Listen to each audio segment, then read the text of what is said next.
Now Joseph had been taken down to Egypt, and Potiphar, an officer of Pharaoh, captain of the guard, an Egyptian, bought him from the Ishmaelites who had taken him down there. The Lord was with Joseph, and he was a successful man, and he was in the house of his master the Egyptian. And his master saw that the Lord was with him, and that the Lord made all he did to prosper in his hand. So Joseph found favor in his sight, and served him.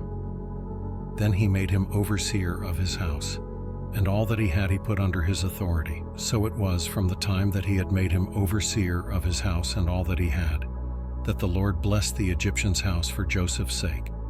And the blessing of the Lord was on all that he had in the house and in the field. Thus he left all that he had in Joseph's hand, and he did not know what he had except for the bread which he ate. Now Joseph was handsome in form and appearance, and it came to pass after these things that his master's wife cast longing eyes on Joseph, and she said, "Lie with me." But he refused and said to his master's wife, "Look, my master does not know what is with me in the house, and he has committed all that he has to my hand. There is no one greater in this house than I, nor has he kept back anything from me but you, because you are his wife. How then can I do this great wickedness and sin against God?" So it was, as she spoke to Joseph day by day, that he did not heed her, to lie with her or to be with her. But it happened about this time, when Joseph went into the house to do his work, and none of the men of the house was inside, that she caught him by his garment, saying, "Lie with me." But he left his garment in her hand and fled and ran outside. And so it was, when she saw that he had left his garment in her hand and fled outside, that she called to the men of her house and spoke to them, saying, "See, he has brought into us a Hebrew to mock us. He came in to me to lie with me, and I cried out with a loud voice. And it happened, when he heard that I lifted my voice and cried out, that he left his garment with me and fled and went outside."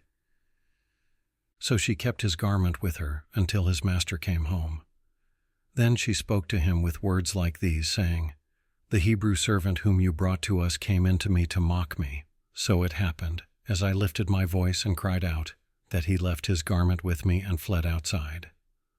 So it was, when his master heard the words which his wife spoke to him, saying, "Your servant did to me after this manner," that his anger was aroused.